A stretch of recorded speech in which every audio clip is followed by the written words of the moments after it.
Welcome back to That Entrepreneur Show. I'm your host, Vincent A. Lanci. And I am Kristen Curry, the CEO and co-founder of DraftCard. Thank you for joining us today. And for all of you listening on, whether you are looking to start or scale your business, this is the show for you. Each week, I interview a different entrepreneur from across the globe. I will continue to offer episodes in all industries to provide you with many different perspectives. You never know which motivational journey will inspire you most. Each guest will take you through their story and help you learn from their successes and lessons learned. The show stops in Idaho for the first time to interview an entrepreneur who co-founded her business back in 2016. My guest on the show today is someone who offers value in tech startups, raising capital, sports technology, social media marketing, and so much more. As I said, she is the co-founder of DraftCard, which is a shareable, verified digital resume that allows athletes to create their brand and stand out in the crowd. They are the LinkedIn for youth sports and have an interactive profile resume built in with a patent pending for AR, virtual reality, and AI technology. Their technology allows another level of crowdsourced verification that changes the way fans, coaches, and athletes share their sport experiences on and off the field. I am certainly excited to learn more about your journey, so allow me to now introduce Kristen Curry. Kristen, thank you for joining the show. Well, thank you for having me. I really appreciate it, and it's nice to be able to talk with you because I know you love sports and very inspirational. And it really makes this kind of a fun thing for me, so I appreciate it. I appreciate you joining and also for the kind words. Would you mind introducing yourself a little bit to our listeners and previewing your story without giving away too much on the entrepreneurial side? Sure. So I was a D1 athlete swimmer from Southern California.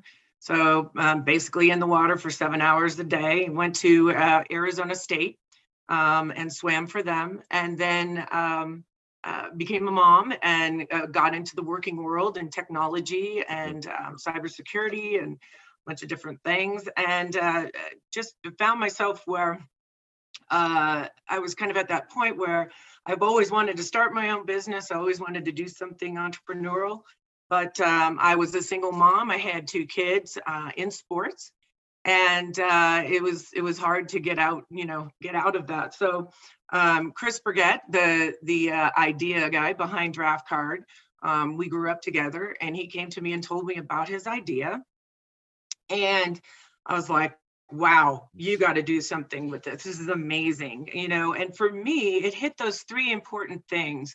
One, I wanted to spend more time with my kids, and I love sports. I mean, I just love, sports and kids, but also being a single mom, I couldn't afford to get my kids seen to be able to get a scholarship. Right. And so anyways, it kind of hit the philanthropic side. It hit the, hey, I'm, mom side, also the technology side. And it just was, let's do it. Well, I love the ambition and the courage you showed to make that jump. It's going to resonate with a lot of people listening on. So I think we now have to get into the big 5. On each episode, my guest and I will go over these 5 questions to help you, the listeners, learn what it's really like to be an entrepreneur. You ready to go, Kristen? I'm ready. Great. So there are many reasons, situations that lead people into entrepreneurship. You mentioned you were a single mom. You love some of the benefits that entrepreneurship had to offer. Please describe that moment more in detail to relate to our listeners. Yeah, I think that, I figured at this point in time in my life, if I wasn't going to do something and try, then really it wasn't going to happen. And I would hate to go to my deathbed and say that I didn't try. And, if it doesn't happen and I don't succeed, then at least I tried. So that's what started my entrepreneurial journey, in that crossroads, being the mom, wanting to help people. That single parent in Alabama that has this wonderful kid who's got great grades and wants to play basketball or baseball in college and can't. And it really just hit a chord and like I said, fulfilled all the areas that I wanted to do. So you had a son playing sports. You were a college athlete. Did you know in the back of your mind always that something will lead you back to sports down the road? I wanted to be a sports broadcaster initially. And like I said, I feel like I'm almost like a guy girl in that I tried out for a professional women's tackle football. I think I just was a little bit ahead of my time there. Yeah. And so I really love the sports side. There's a lot of things that I like to do, but this is probably my biggest passion, and my kids are obviously my biggest passion. And my partner is he was a D1 athlete as well, and he loves kids. He was actually a recruiter for one of the largest recruiting networks out there, and so he was a scout. So he would go out and try to help kids figure out where to go to school and what they needed to do to get to that next level. So it's a big passion for him as well. And we also started DraftCard.org. So Okay. we have a not-for-profit division within DraftCard. So it's DraftCard.com for the platform, for the youth sports app platform. It's actually not just youth now anymore because of the fact that in college you can now brand yourself and make money. Yes, which is amazing. Yeah. So DraftCard actually, with everything with COVID and the kids not being able to travel, the coaches losing funding, the camps are done for now. They're going, everything is getting back. But what a great platform for kids to be able to go out and search for coaches, but also for the coaches to be able to put in, I want a 6-foot center volleyball player in California with a 3.9 GPA who's verified. I love the whole idea behind it. I love the whole concept. But since you've been on your own here, Kristen, what would you say two of the most difficult parts of entrepreneurship are for you? I think the hardest part was we have such a great idea. And the hardest part is hearing no, no, we're not going to fund you, or, no, this isn't going to work, or everybody's like, Kristen, you're crazy, this isn't going to happen. I think that's the hardest part, but the harder than that is hearing yes. It's harder to hear yes than no because of the fact that people will give you a letter of intent for millions of dollars. Yeah. And go through the vetting and going through the backgrounds and spend so much time with you. And then all of a sudden, it's like dating. I say it's like the dating ghosting. It's the dating ghost. It's the ghosting in business. And that's happened to us quite a few times. I think the other thing is trusting. You just have to learn to trust or to vet through people that you can't trust. And that's an acquired skill I've learned through entrepreneurship. Not everybody is sincere with their word. I've learned most people don't speak with intention, which can get frustrating. You find ways to pivot. From all your experiences through entrepreneurship, what would you say one of your greatest failures or lessons learned is, and what did it teach you? Yeah, I think the biggest failure or lessons learned is, again, trusting the right people. I think when I went into this, as both of us, all three of us founders are very trusting. And, you're relying on yourself because we were using our money to fund it. Right. We did raise some friends and family, funding. I think the other thing too is, getting the second round of funding is a lot harder than your friends and family. And, I lay awake just worrying about, number one, just, how am I going to take care of my family, but also how am I going to repay the folks that believed in us and believed in me. And that's something that you have to deal with on an ongoing basis. Well, it's an incredible point you right there. People always hear funding, all this type of money, but when people get funding, they don't realize that they still owe this money and they still have obligations to hold up to. They're not just giving you 1 million, 5 million, 10 million. They say you have to do this, or you have to return it. Can you maybe explain that process a little more for our listeners going through the funding and what that holding up your end of the bargain is? Right. So yes, we raised quite a bit of money, friends and family, to get us going.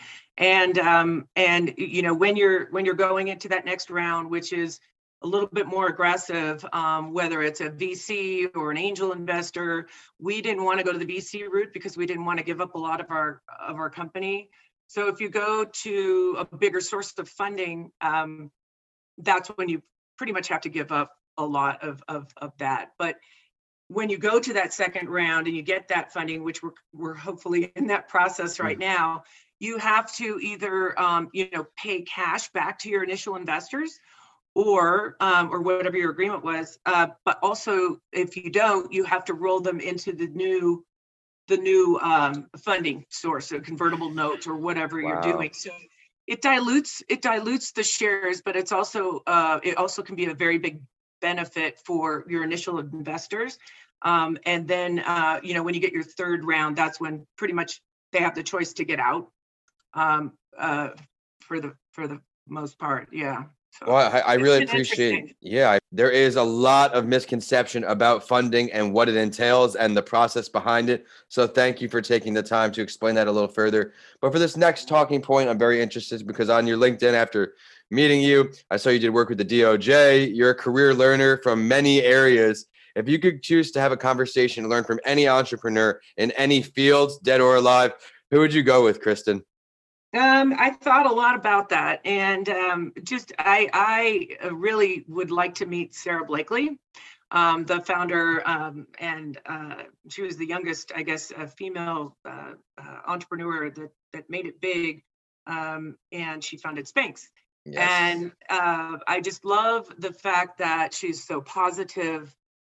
She's engaging, and she wants to help. So she started that foundation to help entrepreneurs, but what I like is that she's got that positive attitude. And right now, especially with all the challenges we have in this world with COVID and not seeing our family members, I just lost my dad. I couldn't see him.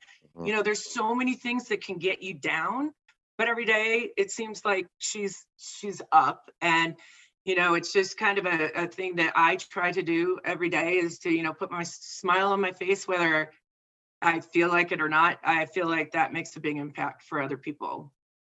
Well said. In life, we get knocked down a lot, but you need to have that mindset, keep that mentality going because you still do have obligations in the business force. But let's look into the future here, Kristen. We're going to go 1 year and 5 years out and more of the short-term plan. What are we seeing from you and all of your entrepreneurial endeavors?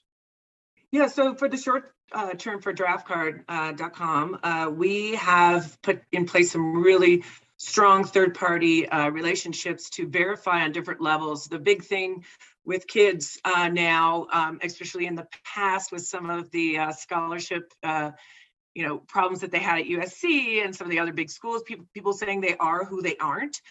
We're going to be going out and verifying with, we have a letter of intent for 30,000 college coaches online to be able to verify that you are who you are through the camps. We also have some mental health training companies that have come to us that want to get involved because they see the issues that kids have with not only competing at a higher level. If you're getting a scholarship, golf, all those sports are very mental. They might not be as absolutely physical, absolutely. It's the mind. So those companies can help us, vet through and verify that these kids are mentally there. Also, accident incident management companies where nowadays, concussion protocols and injuries are super important. So we want to verify that those kids are able to play. So it really works along with risk management for the high schools. And then also helping the kids brand themselves in a positive way, because on DraftCard, you can upload videos and pictures and your stats and pull in stats and then share it on any social media platform. So it's safe. It's a one place to go, verified digital resume.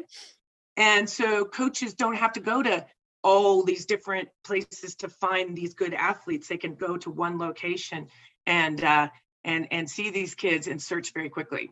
That's an incredible vision. And that's another good example for everybody listening on how far your vision can take you. And also, it's not just simple as the online card. You just heard everything that's going on behind the scenes, liabilities, different waivers, all things that the common person who's not in that realm would think about, including myself. That's not something I even thought about when I initially came across your project. And now I think it's a great time to head into the spotlight story and get some more great insight from you. Each week, I share the journey of another entrepreneur to inspire our listeners, and I would love your take on it. As we have a rock star female entrepreneur on the show this week, I will share the journey of another and a name we all know in Debbie Fields. Yeah. We've all had the cookies, and I learned the story behind them, which was really cool, especially as an entrepreneur, because what goes on behind the scenes those first couple years really tell a remarkable story.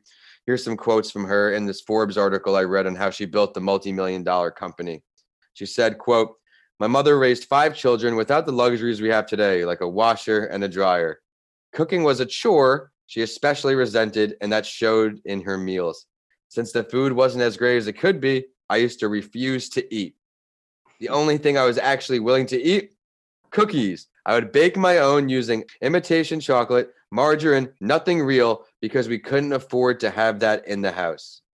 When asked how she went from the kitchen to a bona fide store, she said, quote, "When I broached the idea of turning my cookies into a business, my family thought I was crazy. They told me I didn't have any money, education, or experience, but hearing them made me only more determined.